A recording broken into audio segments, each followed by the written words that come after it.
사랑과 은혜가 풍성하신 하나님 아버지, 지난 한 주간도 저희들 주의 날개 아래 보호하셨다가 이렇게 거룩하고 복된 날 주님 앞에 나와 찬송과 영광을 드릴 수 있게 하여 주시오니 참으로 감사드리옵나이다. 사랑의 하나님 아버지, 참으로 저희들 부족하고 연약하지만은 주님께서 우리와 하나님 사이를 언약의 백성으로 삼아주시옵고, 날마다 철을 따라 때를 따라서 하나님께서 공급해 주시는 하나님의 신령한 은혜로 살아갈 수 있게 하여 주시오니 참으로 감사드리옵나이다. 사랑의 하나님, 오늘 또 저희들 주님 앞에 나왔습니다. 하나님의 강한 손으로 한 영혼 한 영혼을 하나님 붙잡아 주시옵소서. 하나님 이곳에 이 시간에도 함께하여 주시사 우리의 영안이 열리게 하여 주시사 하나님의 신령한 말씀을 들을 수 있게 하여 주시옵고, 하나님과 신령한 아버지 교제가 이루어질 수 있게 하여 주시옵소서. 하나님 아버지, 참으로 날씨가 무덥습니다. 이 무더위에 저희들 지치지 않게 하여 주시옵고, 피곤치 않게 하여 주시옵고, 저희들 영적으로 하나님 나태하지 않게 하여 주시사 하나님 날마다 저희들을 푸른 초장과 쉴만한 물가로 인도하여 주시옵소서. 하나님 아버지, 세상에는 너무나 악한 것들이 너무나 많이 있습니다. 너무나 사고도 많이 있습니다. 하나님, 이와 같은 것으로부터 늘 저희들 지켜주시옵고, 날마다 주의 지팡이와 막대기로 저희를 안위하여 주시옵소서. 나의 달려갈 길을 그가 아시나니 그가 나를 단련하신 후에는 내가 정금같이 나오리라. 사랑의 하나님 아버지, 우리가 믿음 생활을 할 때 하나님 아버지 너무나 쉬운 곳, 너무나 편리한 곳만을 찾지 않게 하여 주시옵고, 때로는 저희 앞에 하나님 장애물이 있을지라도 하나님 원망과 불평이 아니라 하나님 믿음으로써 그와 같은 것을 극복해 나감으로 인하여 하나님 우리의 믿음이 더욱더 성숙되고 더욱더 단련될 수 있게 주님 붙들어 주시옵고 함께하여 주시옵소서. 사랑의 하나님 아버지, 저희 성화교회를 하나님 붙들어 주시사 날마다 반석에 세워 주셔서 세상의 어떤 악으로부터도 하나님 지켜주시고 보호하여 주시옵소서. 하나님 아버지, 누구든지 이곳에 나와서 하나님의 아버지 평안을 누릴 수 있게 하여 주시옵고, 하나님의 따뜻한 온기와 하나님의 따스한 손길과 하나님의 숨결을 느낄 수 있게 하여 주시옵소서. 사랑의 하나님 아버지, 이 나라를 하나님 사랑하여 주시옵소서. 결코 이 나라가 우상의 나라가 되지 않게 하여 주시옵고, 하나님을 귀히 여기고 존귀히 여기는 민족 되게 하여 주시사 하나님으로부터 풍성한 은혜를 누리는 민족 되게 하여 주시옵소서. 하나님 아버지, 위정자들을 하나님 붙들어 주시옵소서. 먼저 나라와 민족을 하나님 생각하게 하여 주시옵고, 당략으로 싸우지 않고 서로 협력하여서 선을 이루어 나가는 아버지 위정자들 되게 하여 주시옵소서. 이 시간 말씀을 전하시는 목사님 주여 붙들어 주시옵소서. 성령 충만케 하여 주시옵소서. 날마다 피곤치 않고 곤비치 않게 하여 주시옵고, 우리의 양무리들을 잘 이끌어갈 수 있도록 하나님 풍성한 지혜를 허락하여 주시옵소서. 사랑의 하나님 아버지, 이 시간에도 여러 가지 아버지 연약하고 또 질병으로 고통당하는 주의 자녀들이 있습니다. 하나님 찾아가 주시옵소서. 홀로 두지 마시고 하나님께서 붙들어 주셔서 하나님의 능력의 손으로 어루만져 주시사 어서 속히 회복되고 치유될 수 있게 주님 도와주셨고 함께하여 주시옵소서. 사랑의 하나님 아버지, 사랑하는 자녀들 어느 곳에 있든지 늘 주의 눈동자로 지켜주시옵고 보호하여 주시옵소서. 이 모든 말씀 예수님의 이름으로 기도드리옵나이다. 떠난다라고 하는 것은 그 중심과 멀어지는 것이기도 하죠. 우리를 괴롭히는 것들, 우리를 힘들게 하는 것들과 떠나야 될 때가 있습니다. 그 사람의 어떤 관계 가운데 마음이 틀어지고 상황이 힘든데도 불구하고 그 사람에 맞추어서 비율을 맞추어서 살아가야 될 때가 있잖아요. 그럴 때 때로는 과감하게 그것을 정리하고 내 인생의 소망이 되는 하나님을 다시 만나야 될 그런 필요도 있죠. 근데 어떤 경우 너무 멀리 떠나 있으면 다시 돌아와서 쉼을 얻기도 해야 됩니다. 여러분, 광야 생활을 한번 생각해 보십시오. 이스라엘 백성들이 이집트에서 쫓겨나오고 자유를 얻어서 이제 자유를 찾아서 광야로 나왔습니다. 그들은 하나님과 언약을 맺었어요. 그리고 하나님이 우리와 함께 하시다라고 하는 것을 법궤라고 하는 상징을 통해서 표현했습니다. 하나님은 이스라엘에게 법궤를 주셨고 법궤 안에 나중에 모세가 받은 두 계명의 돌판, 그리고 아론의 쌍난 지팡이, 만나를 넣어서 기념하게 했습니다.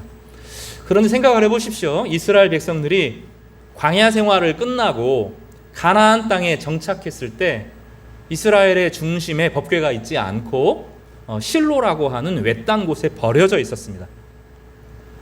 그 당시 이스라엘은 북쪽에 에브라임 지파, 남쪽에 유다 지파의 연합으로 이 두 지파가 주축이 되어서 한 나라를 이루었습니다. 에브라임과 유다는 멀리 떨어지지 않고요. 에브라임 지파가 있으면 그 바로 옆에 베냐민이 완충지대를 하고 바로 유다 지파가 책임을 집니다. 그래서 에브라임 지파가 북이스라엘 전체를 대표했고 남은 지역들은 이제 유다 지파가 관할을 하는 정책이었습니다. 그러면 법궤는 베냐민 지파가 살던 곳에 있든지 아니면 그 당시에 강성했던 에브라임 지파의 중심에 있어야 되었습니다. 근데 법궤는 밀려나 있었고 단지 초라하게 밀려나서 그곳에 있는 엘리 제사장을 통해서 감독하는 정도가 되었던 것입니다. 우리가 사무엘상을 읽을 때, 또 사무엘상, 역대상, 열왕기상을 읽을 때 되게 중요하게 지점해야 될 것은, 바라보아야 될 것은 하나님의 사람들이 어떻게 준비되어 있는가예요. 하나님의 사람이 어떻게 믿음으로 성장하고 자라고 변화되는가를 측면으로 보기도 하지만, 또 하나의 중요한 축은 법궤가 지금 어디에 있는가입니다. 법궤를 통해서 이스라엘 백성들이 하나님을 마음의 중심에, 그들의 삶의 중심에 두고 있느냐, 중심에 두고 있지 않느냐를 살펴보아야 합니다. 이스라엘 백성들이 광야 생활할 때는 항상 법궤가 중심이었습니다. 그러나 법궤가 중심이지만 이스라엘 백성들이 하나님 앞에 온전히 나아가지는 못했어요. 그래서 회막문에서 예배를 드렸습니다. 그러니까 법궤 앞에서 예배를 드린 것이 아니라 회막이라고 하는 다른 법궤하고는 조금 거리가 있는데 거기서 예배를 드렸습니다. 너무 무서웠고 하나님을 상대하는 것이 쉽지가 않았죠. 그러나 이스라엘 백성들이 그 어려운 생활, 험난한 생활을 끝나고 가나안 땅에 들어왔을 때는 팽겨치지고 멋대로 살았어요. 그게 사사기의 역사입니다. 사사기의 역사에서 법궤가 중심이 되고 예배가 중심이 된 적이 없어요. 법궤는 이스라엘의 역사에서 변두리로 떨어진 거죠. 그래서 사무엘상에 보면 사무엘상과 하 전체가 법궤가 점점점 이스라엘 마음 중심 가운데 차지하게 되는데, 그 결정적인 것이 사무엘하 6장 7장에 나오는 다윗이 법궤를 예루살렘에 모시는 것입니다. 그리고 사무엘하 17장 16장에 하나님과 다시 성전 안에서 언약을 맺는 중요한 지점이 있는 거죠.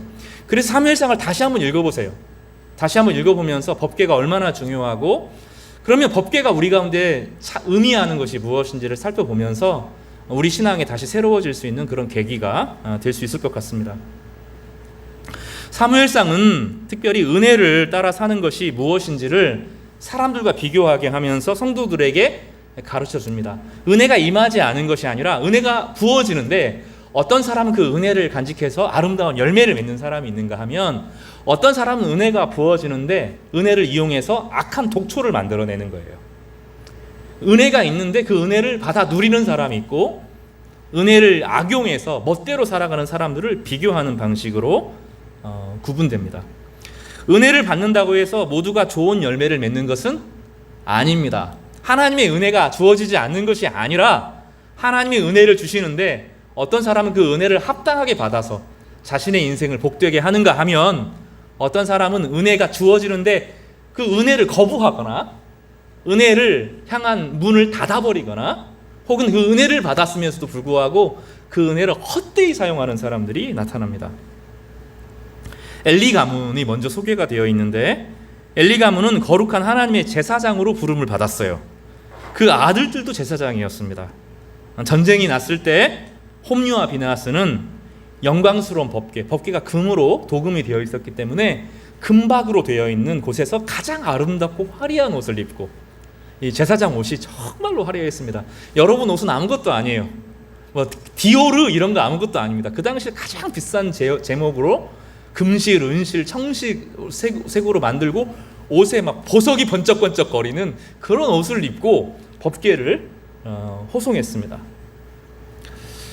영광스러운 자리에 있었죠. 하지만 그 영광은 텅 비어 있었습니다. 이 법궤를 감당할 만큼의 영광이 아니었던 거죠.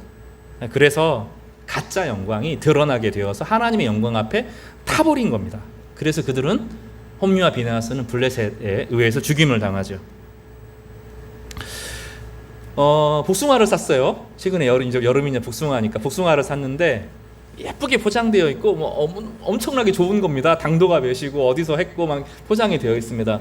딱 사고 왔는데 딱 열어보니까 속에가 썩어 있으면 좋은 복숭아입니까? 안 좋은 복숭아입니까? 안 좋은 복숭아죠. 우리 인생이 꼭 그래요. 영광이라고 하는 건 빛나는 거죠. 무게가 나가는 거, 가치가 있는 것입니다.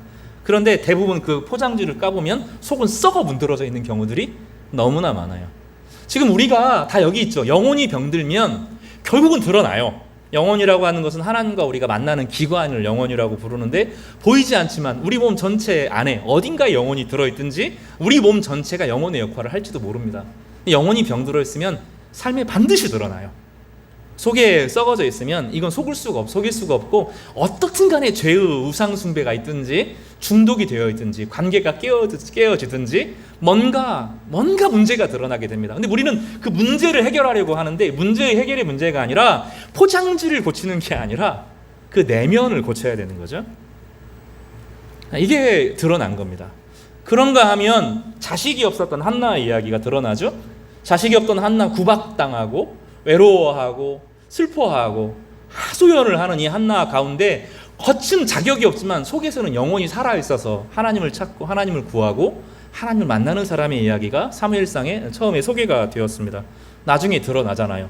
그 안에 영광이 있느냐 물어보는 거예요. 성경은 겉으로 드러나는 화려한 옷이나 사람들의 명성이나 사람들의 칭찬이나 인정이 아니라 진짜 그 안에 가치가 있느냐, 그 사람이 하나님이 주시는 영혼이 있고 그 영혼 가운데 하나님과 만나고 있고 하나님 그 영혼 가운데 성령의 은혜를 부어주시느냐, 그거를 감지할 수 있느냐.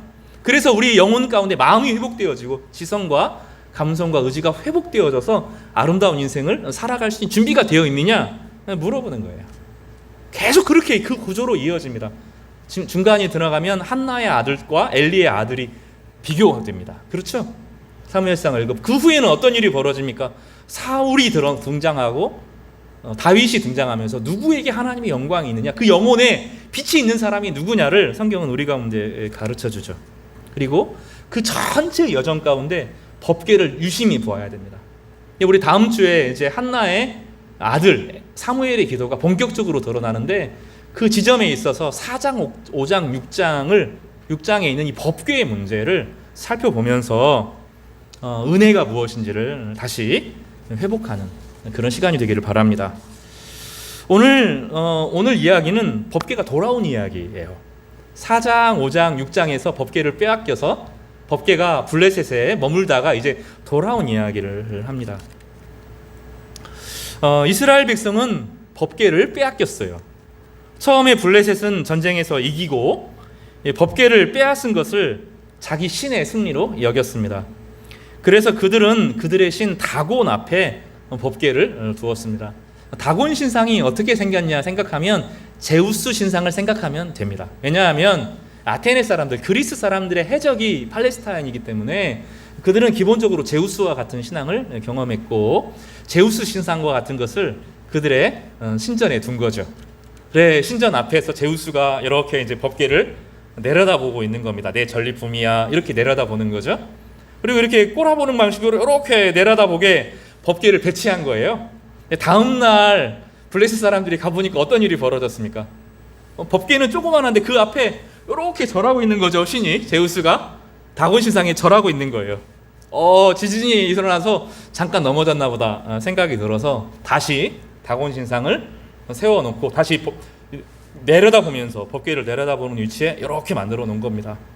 또 다음 날 가보니까 이제는 어떤 일이 벌어집니까? 목이 댕강 부러져서 그 앞에 있고 손목도 부러져서 몸뚱이만 덩그러니 나와 있는 거죠. 그때 뭔가 잘못됐다는 것을 이 사람들이 감지를 했습니다. 근데 그것만이 아니죠. 거기 있는 주변에 있는 사람들부터 갑자기 가려워지기 시작하는 거예요. 모기만 있어도 처음에 여름이 시작되면 모기 한 마리 때문에 잠을 못 자잖아요. 근데 시간이 지나고 나면 뭐 물은 물러 하고 그냥 자고 마는데 모기 한 마리가 아닙니다. 빈대 같은 거 물리면 완전히 상태가 다르죠. 박박박 긁기 시작하는데 그 상태가 심해지는 거예요. 온몸이 가려워지고 독종이 나는데 종기가 나는데 보통 종기가 아닙니다. 몸에서 막 터져 나가는 거예요. 벅벅벅벅벅 긁기 시작하는데 막 아프기 시작해요. 썩어 들어가기 시작합니다. 본문을 자세히 읽어보면 종기가 몸을 그냥 가려운 종기가 아니라 몸을 썩게 하는 종기가 퍼져 나가기 시작하는데 처음에는 긁기 시작하더니 열이 막 나기 시작하고 그 종기 때문에 사람들이 죽어가기 시작합니다. 이거 안 되겠다 해서 이제 다른 지역으로 법궤를 이제 옮깁니다. 블레셋이 5도시 국가로 연결되어 있기 때문에 이제는 우리 제우스가 거기만 있는 게 아니라 우리 다른 곳에 가서도 이 법궤를 이긴 걸 자랑해야지 하고 이제 그런 핑계를 대어서 다른 도시로 옮긴 거죠. 거기에 똑같은 문제가 생깁니다. 사람들이 긁기 시작하면서 막 번져 나가기 시작하는데 전염병이 번져 나가는 것처럼 막 생겨 나가는데 몸을 가렵게 긁기 시작하는 거예요. 독종이 막 펑펑 종기가 막 터져 나가기 시작하고 열이 나기 시작하고 어른에서부터 아이까지 막 죽어가기 시작합니다. 유명한 사람, 중요하지 않은 사람 가릴 것 없이 그 용사들이 그 전쟁에 능한 사람들이 이스라엘 사람들을 초토화시켰던 그 사람들이 막 죽어가기 시작합니다. 이제 아스도테서라고 하는 도시에서 안 되니까 가드로 옮기고 가드에게 안 되니까 이제 에그론에 옮기게 되었습니다. 에그론 사람들이 기상에 걸렸어요. 지금 우리 소문 들었어. 법궤가 가는 곳마다 재앙이 임하는데 에그론에 옮긴다고 안 돼 하고 지금 에그론 밖에 두었습니다. 그리고 에그론이라고 하는 도시에서 사람들이 이거 법궤를 어떻게 할 것인가 회의를 합니다.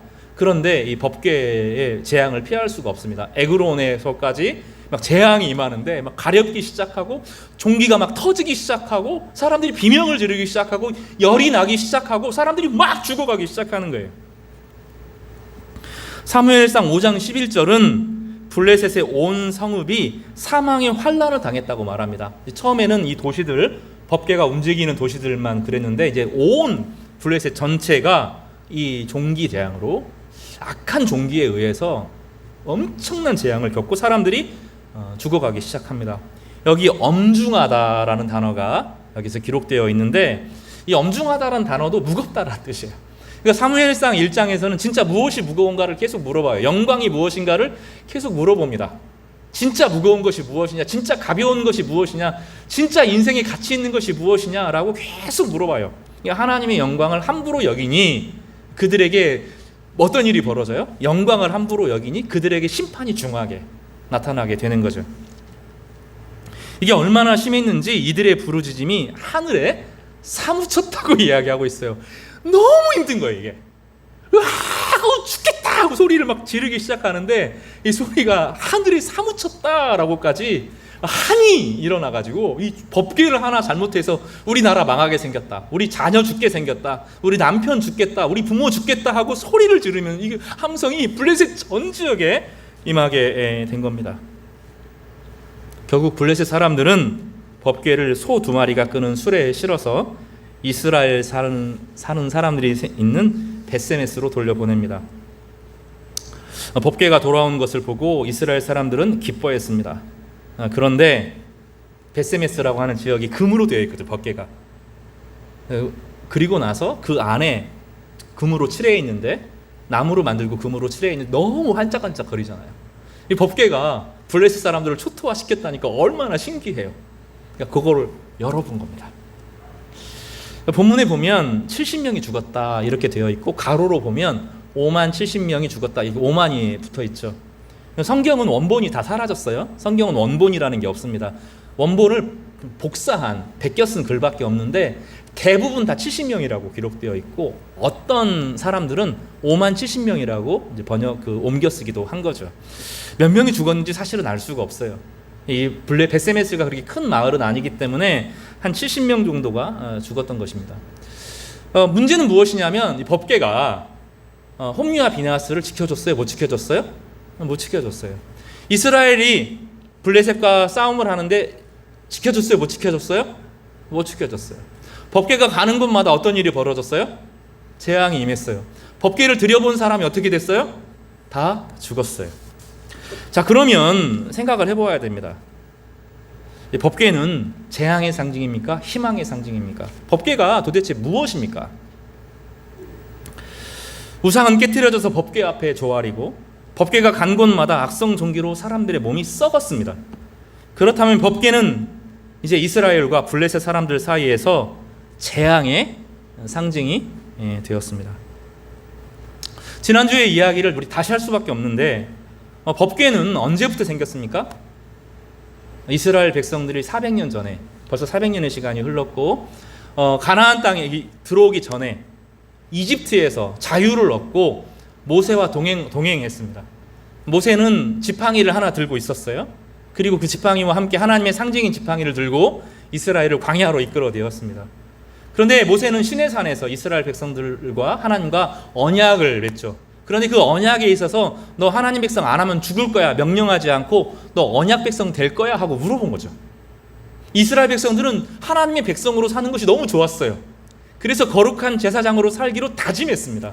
그래서 마치 결혼식을 이루는 것처럼 하나님과 이스라엘 사이에서 결혼과 같은 그런 아름다운 잔치가 벌어졌습니다. 그때 하나님께서 여러 가지 우여곡절이 있는데 하나님 이스라엘 장로들 70명을 하나님의 장중에 부르셔서 유리 같은 수정 바다에 그들을 초대하고 그들과 함께 식사를 나누었어요. 이게 나중에 이제 성찬식의 상징이 되고 천국의 상징이 되기도 합니다. 하나님의 백성들이 함께 모여서 식사의 교제를 나누면서 사랑의 교제를 나누는 이게 되게 중요한 일입니다. 그리고 이제 법궤가 주어져요. 법궤는 하나님께서 함께 하신다는 것을 상징적으로 보여주기 위해서 그 안에 모세에게 주어주신 하나님과의 언약의 말씀은 우리가 어떻게 하면 더 사랑하고 살아갈 건가 하는 것을 보여주는 10가지 계명이 담긴 두 돌비가 그 안에 들어와 있습니다. 이 두 돌비가 그 안에 들어있다는 것은 하나님의 말씀이 그들과 함께 한다는 거예요. 말씀이 함께 하는 한 하나님은 그들과 영원히 동행한다라는 뜻입니다. 그리고 그 말씀과 함께 할 때 하나님께서는 만나를 그 안에 집어넣도록 하셨는데 말씀과 동행하는 사람들에게 어려움이 있지만 힘들겠지만 일용할 양식을 반드시 공급해 주신다는 거예요. 그러니까 우리가 좀 경제적으로 늘 불안하고 두렵죠. 때로는 소액의 빚을 지기도 해요. 여러 가지 어려움들이 있지만 하나님의 말씀과 동행하면 하나님이 일용할 양식을 채워주신다는 거죠. 미래는 보이지 않아요. 먼 미래는 보이지 않지만 오늘을 살 수 있어요. 내일을 살 수 있어요. 오늘 먹고 나면 없어져요. 이 만나라고 하는 것은 보관이 안 돼요. 보관이 안 돼서 오늘 먹으면 다 없어져요. 그런데 내일 가면 또 와요. 매일 하나님의 공급하심이 주어진다는 거예요. 삶은 예측해서 얼마의 예산과 얼마의 계획과 얼마의 섭리와 이런 게 막 쌓여가지고 주어지는 것처럼 보이지만 그게 아니라 말씀과 동행하면 하나님이 필요한 사람도 만나게 하시고 필요한 삶의 기회도 주시고 그래서 우리의 인생 가운데 하루를 살아갈 수 있도록 하신다는 거예요. 이게 일용할 양식입니다. 이게 만나의 특징이죠. 그러니까 법궤는 이 두 가지를 전제로 해요. 하나님의 말씀과 동행하면 일용할 양식을 주신다. 그래서 예수님께서는 그렇게 기도를 가르쳐 주셨어요. 우리에게 일용할 양식을 주옵시고 라고 기도를 하라고 요청하라고. 지금 경제적으로 어렵고 두렵고 너무나 답답하다고 말하지 말고 오늘 공급하시는 은혜가 내일도 공급될 것을 믿으면서 우리 아버지를 신뢰하라고 요청했습니다. 이 두 가지는 우리에게 무엇을 가르쳐 주냐면 우리가 인생을 자본주의적으로 생존 경쟁에서 살아나가야 이기는 방식이 아니라 하나님 아버지가 있다는 거예요.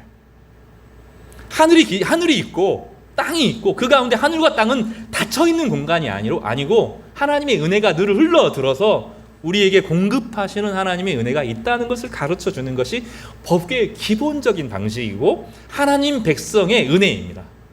하나님 백성에게는 누가 있어요? 아버지가 있어요. 여러분은 고아가 아닙니다. 책임져야 될 부모님이 계시지만 또 우리의 인생을 길러주신 부모님만 계시는 게 아니고 여러분에게 아버지가 있다고요. 우리에게 아버지가 있다고요. 하늘 아버지가 우리와 함께 하신다는 것을 법계를 통해서 가르쳐 주시는 거예요. 성도 여러분, 여러분 고아처럼 사시지 마세요. 하루를 살면서 미래를 보면서 내 인생에 지금 직업이 없고 내 인생에 남자친구가 없고 결혼할 사람이 없고 몸에 건강이 안 좋고 막 불안해하고 내 자녀를 어떻게 양육할 것인가 너무 두려워하지 마시기 바랍니다. 왜냐하면 그 자녀들에게 아버지가 있다니까요. 우리가 자녀들을 막 책임지면서 막 달달 볶아야 되는 게 아니에요. 중요한 것은 이 아이들이 하나님 아버지가 있구나 하는 것을 의식하고 믿음으로 살기 시작하면 하루하루의 인생을 하나님께서 열어주시는 것을 경험해요. 찬양 중에 내가 걸어갈 때 길이 되고 살아갈 때 삶이 되는 그곳에서 예배하는 이런 찬양이 있어요. 삶을 계속 하나님께서 이어가게 하셔요. 남에게 흉내내는 삶이 아니라 오늘 말씀과 동행했는데 하나님께서 오늘도 길을 열어주시고 내일도 길을 열어주셔요. 때로 고난을 당해서 멈춰들 때가 있는데 그 어려움의 멈춤의 시간은 하나님께서 우리를 마음을 강하게 하시고 우리의 죄악들을 떨쳐버리게 하는 아주 놀라운 기회이고 내가 의지하고 기대했던 모든 것들이 나를 책임져 주지 못하는구나. 내 의지와 내 감성과 의지와 내 주변의 사람들이 내 직업이 내 인생을 책임지는 것이 아니구나 하는 것을 깨닫게 하고 오히려 하나님을 더 경외하도록 만들어주는 거죠. 이 법궤가 그것을 상징하는 겁니다. 법궤에는 말씀과 동행할 때 하나님의 공급하심, 하나님의 아버지 되심이 있다는 것을 가르쳐주는 이 상징만 있는 것이 아니죠. 뭐가 있다 그랬어요? 지난주에 말씀 살펴보았지만 뭐가 있죠? 그 안에 아론의 쌍난 지팡이가 있습니다. 살구나무로 되어 있습니다. 우리 번역으로는 살구나무, 원문에는 아몬드 나무로 되어 있어서 봄에 가장 일찍 피는 봄꽃의 나무입니다. 그래서 이 나무의 상징은 어떠한 겨울도 끝난다는 거예요. 어떠한 겨울도 끝나고 어떤 어둠도 끝날 때가 있다는 것입니다. 그래서 말씀과 동행하는 사람이 하루하루 사는 것으로 그치지 않고 어느 날 깊은 어둠에 있어도 희망을 본다는 거예요. 소망을 보고 비전을 본다는 겁니다. 그래서 마음에 용기가 생기고 이거 한번 해봐야 되겠다. 내가 인생을 이렇게 믿음으로 살아봐야 되겠구나 하는 결심과 각오를 하게 된다는 거예요. 마음이 확 열릴 때가 주어진다는 거예요. 그 어둠 가운데 두려움 가운데 하나님께서 우리의 인생을 열어주시는 그 지점을 발견한다는 것이 이 아론의 쌍난 지팡이를 말하는 것입니다. 우리에게 아버지가 있고 아버지는 매일매일의 우리의 인생을 돌봐주실 뿐만 아니라 우리에게 기댈 지팡이가 되어주셔서 하나님과 동행하는 가운데 어둠을 뚫고 지나갈 수 있는 빛의 인생을 살게 하시겠다는 그 강력한 희망의 메시지가 이 법궤의 상징입니다. 하나님께서 함께 하신다는 것이에요. 영광스러운 일입니다. 그 안에 하나님께 영광의 무게를 두면 우리의 인생이 영광스러워지고 값어치 있는 인생을 살게 될 것이다. 이것이 법궤의 약속입니다. 하지만 이스라엘 백성들은 법궤와 함께 동행할 때 지금 내가 누구와 함께 있는지를 늘 기억해야 했습니다. 여러분, 죄를 사람이 어떻게 안 짓고 살 수 있겠습니까? 어떻게 사람이 인생을 살면서 욕망이 없을 수 있습니까? 어떻게 인생을 살면서 불안해하지 않을 수 있습니까? 우리 인생은 한 주간을 지내면서도 불안하고 죄 짓고 욕망에 빠지고 습관적인 죄에 빠지고 중독된 죄에 빠지면서 내가 이래야 되나 하는 비참한 지점들이 다 있다고요. 근데 하나님께서 바라시는 것은 법궤 앞에 나올 때 예배할 때 그 마음을 고스란히 가지고 나와야 된다는 거예요. 마음이 내가 한 주간을 지내면서 부패해 있구나 하는 것을 고백해야 된다는 겁니다. 육체를 가지고 있는 이상, 여러분 다 육체를 가지고 있잖아요. 육체를 가지고 있는 이상 우리의 마음은 육체와 연결되어 있는 마음은 세상을 늘 흉내내요. 하나님 안 닮아 있어요. 여러분 예배 때를 보면 여러분 진지하게 예배 드리는 것처럼 보이는데 좀 건들면 인생에서 누가 톡톡톡 건들면 그 안에 드러나는 게 있죠. 자기 안에 드러나는 모습들이 있어요. 극도로 침체되어집니다. 겸손한 게 아니라 침체되고 주눅 들어있는데 사람들은 겸손하다고 이야기해요. 아니면 막 공격적이 됩니다. 극도로 불안해져요. 자신의 모습이 다 드러나는 겁니다. 왜냐하면 세상에 살아가면서 우리의 삶이 누구를 배웠어요? 세상을 배웠기 때문입니다. 우리 인생을 TV를 보고 책을 보고 사람을 만나고 유튜브를 보면서 무엇을 배워요? 하나님이 배우는 게 아니잖아요. 그 안에 세상이 어떻게 움직이고 세상이 어떻게 작동하고 악한 사람이 어떻게 이기고 이 얘기 배우잖아요. 드라마에서 나오는 정의의 승리도 다 감정적인 잠깐의 위안이지 진짜 그렇게 안 돌아가잖아요. 세상이라는 것이. 그러니까 우리 마음 가운데 분노와 두려움과 중독과 거짓된 욕망이 우리를 사로잡습니다. 그래서 부패에 있다고요. 깨끗해 보이지만 지금 여러분 다 볼 때는 너무 깨끗하고 고상하고 예뻐 보이지만 여러분 마음 안에는 부패가 일어나고 있다니까요. 복숭아만 썩는 게 아니라 우리 마음도 썩어요. 썩어서 냄새가 난다고요. 하나님과의 관계가 멀어집니다. 로마서는 이것을 이렇게 설명해요. 하나님을 알되 하나님을 영화롭게 하지 않습니다. 광대한 우주의 아름다움을 보면서 우리 인생을 하나님께서 이끌어 가시는 섭리가 있는데 감사할 줄 몰라요. 음란의 문제는 심각하죠. 동성애의 문제가 아니라 전 세계가 우리나라 이 발전하면 발전할수록 우리나라 완전히 음란 공화국이죠.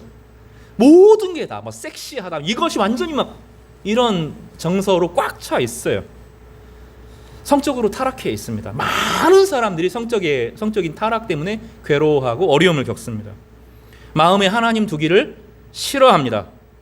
불의합니다. 탐욕합니다. 악한 의도를 가지고 사람들을 대합니다. 분쟁합니다. 뒤에서 수군거립니다. 비방합니다. 교만합니다. 부모님에 대한 감사를 잃고 인생을 살아가면서 나를 지키기 위해서 냉정해집니다.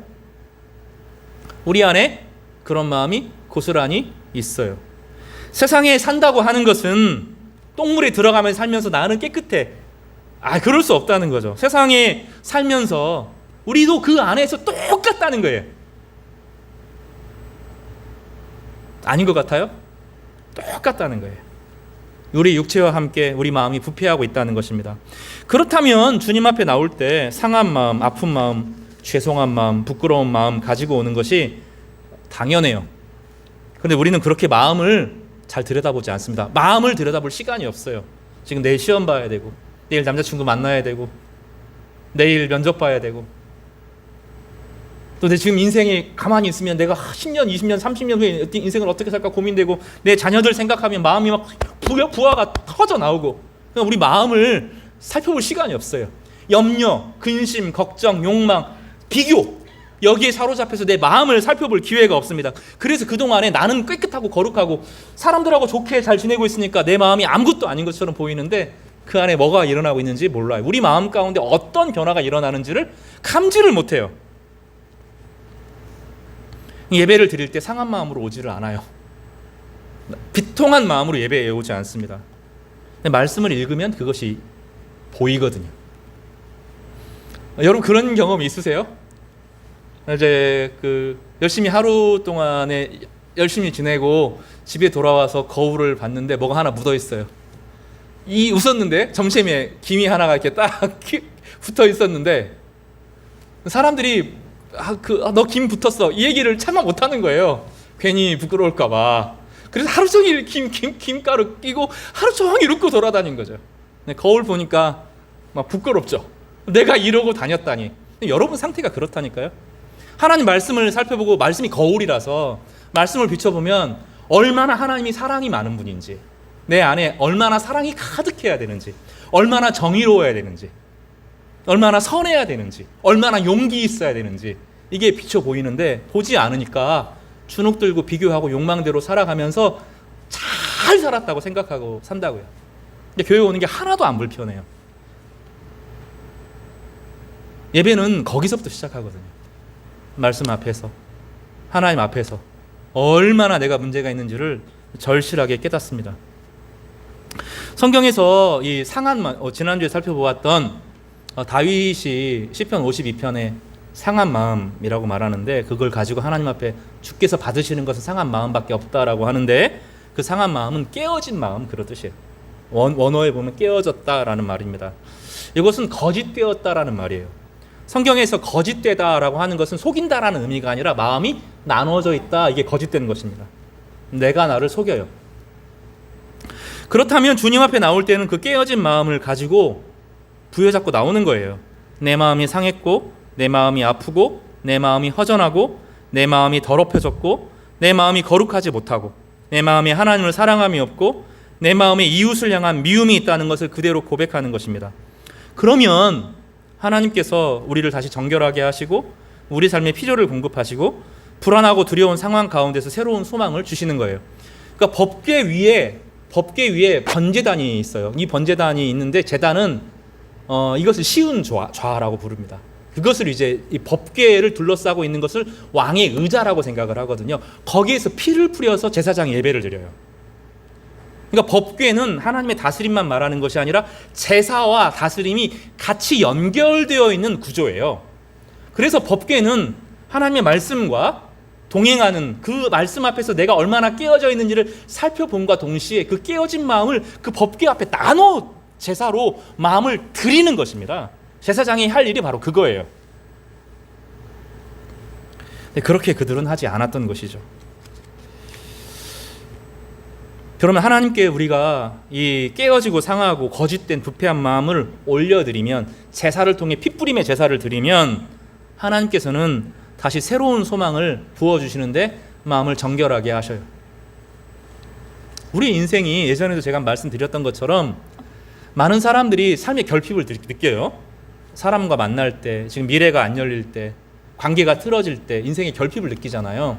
그럼 우리 마음은 꼭 우물 같아서 결핍이 일어나면 밖에서 물을 기르려고 해요. 밖에서 자꾸 그 물을 채우려고 합니다. 사람들을 더 만나고, 또 직장을 가지고, 이웃을 경험하고, TV를 보고, 영화를 보고, 노래방에 가고. 안 채워져요. 잠깐뿐이에요. 어떻게 해야 됩니까? 어른들은 알아요. 우물에 물이 마르면 어떻게 합니까?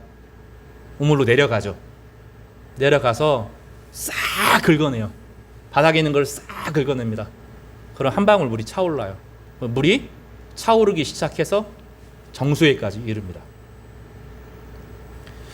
이 영혼의 법칙이 꼭 이렇습니다. 하나님 앞에서, 말씀 앞에 비추어 서서 마음이 부패하는 것을 하나님 앞에 고백하면, 다 드리면, 상한 마음을 다 회개로 고백하고, 이렇게 살고 싶지 않다고 하나님 앞에 이야기하면, 다 드러내고 나면, 하나님 앞에 번제단 앞에 드리면, 이 은혜의 보좌 앞에, 시운 좌 앞에 드리면 다시 차오르기 시작해요.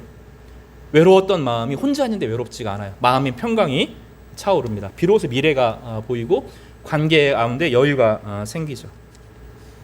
그리고 그 가운데서 지속적으로 하나님의 은혜를 누리게 생각하면 마음에 용기가 생기는데 성령의 충만함을 경험하게 됩니다. 이것이 예배입니다. 우리 안에 생명이신 예수님이 그 안에 찾아오십니다. 법궤라고 하는 것은 결국은 예수 그리스도를 상징하는, 하나님과의 만남을 상징하는 것이기 때문에 예수님께서 우리 마음 중심에 오셔요. 나무가 혼자 자랄 수 없고 그 자체에 생명이 없는 것처럼, 나무가 자라려고 하면 햇빛과 비가 내려야 비로소 존재의 의미가 되는 것처럼, 주님의 빛이 그 안에 비치기 시작하면 비로소 자라고 열매를 맺게 됩니다. 다른 사람들의 평가에 그때부터 주눅들지 않게 돼요. 참된 내가 그렇게 됩니다. 자기 자신이 돼요.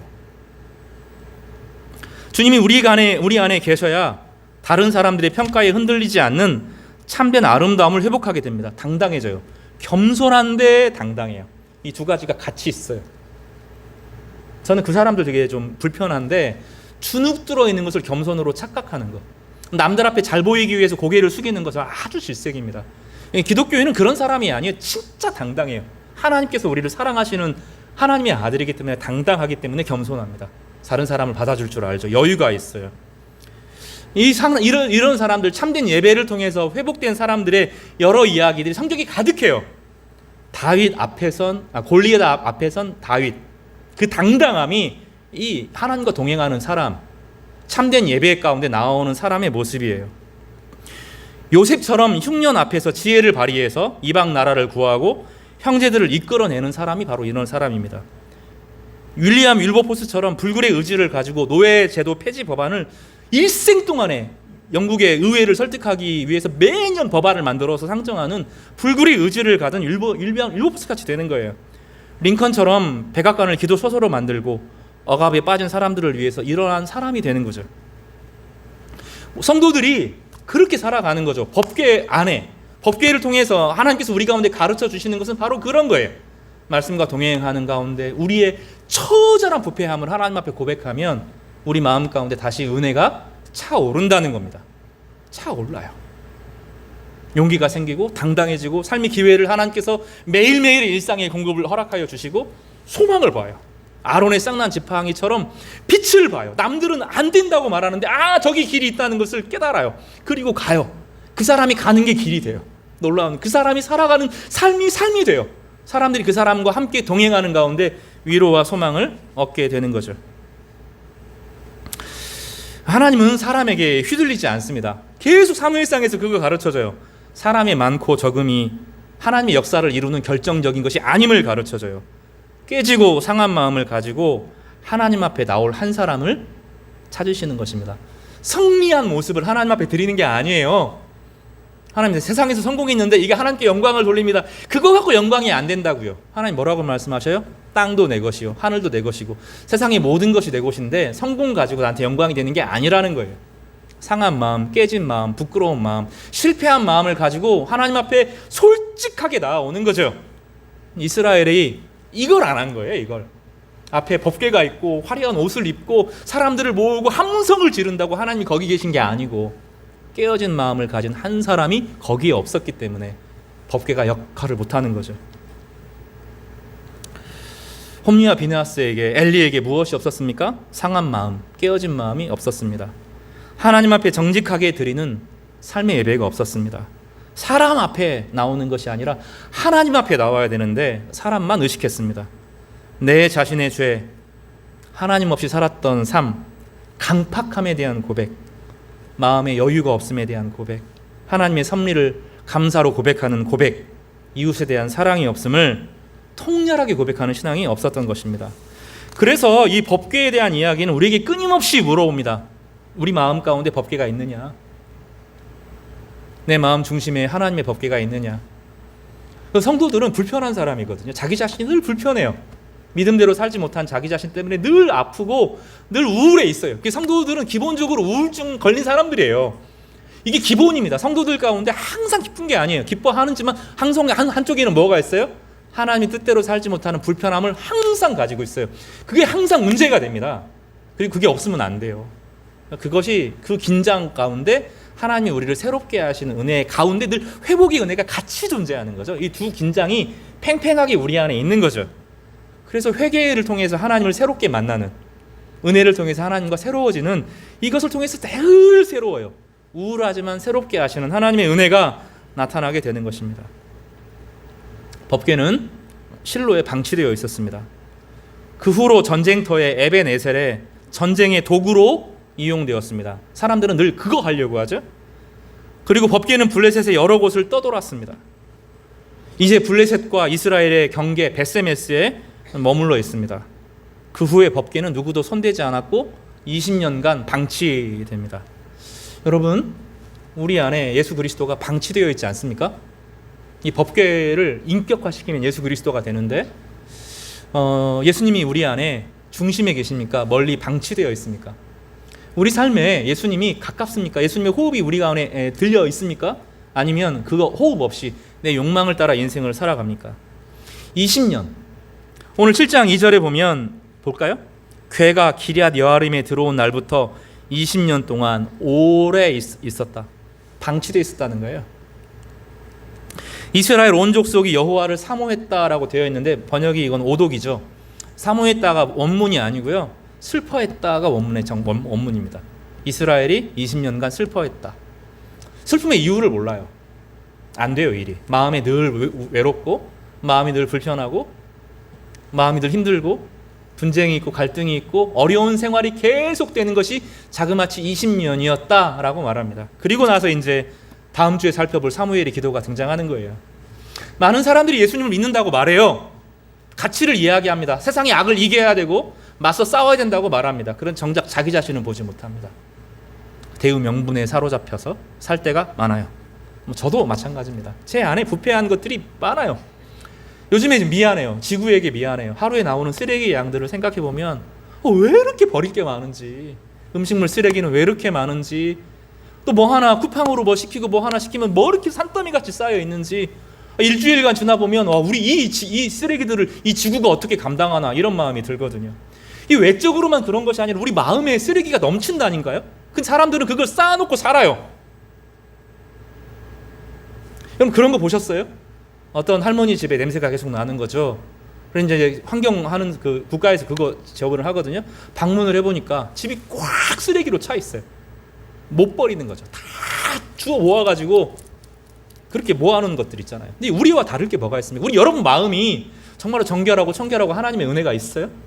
막연한 불안감을 쌓아놓고, 두려움을 쌓아놓고, 비교의식을 쌓아놓고, 열등감을 쌓아놓고, 버려진 거 쌓아놓고, 마음속에 하나님이 들어갈 틈이 없어요. 버려야 됩니다.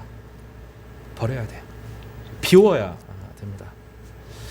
나중에 여기서 20년간 머물렀던 법궤가 예루살렘 중심에 이르기까지 또 시간이 필요합니다. 중간에도 다윗이 잘못해가지고 오벳 에돔의 집에 방치했다가 또 3개월 있다가 겨우 데리고 와요. 로마서에 보면 이런 말씀이 있습니다. 로마서 8장을 한번 읽어보겠습니다. 로마서 8장을 찾아보세요. 직접 찾아서 읽겠습니다.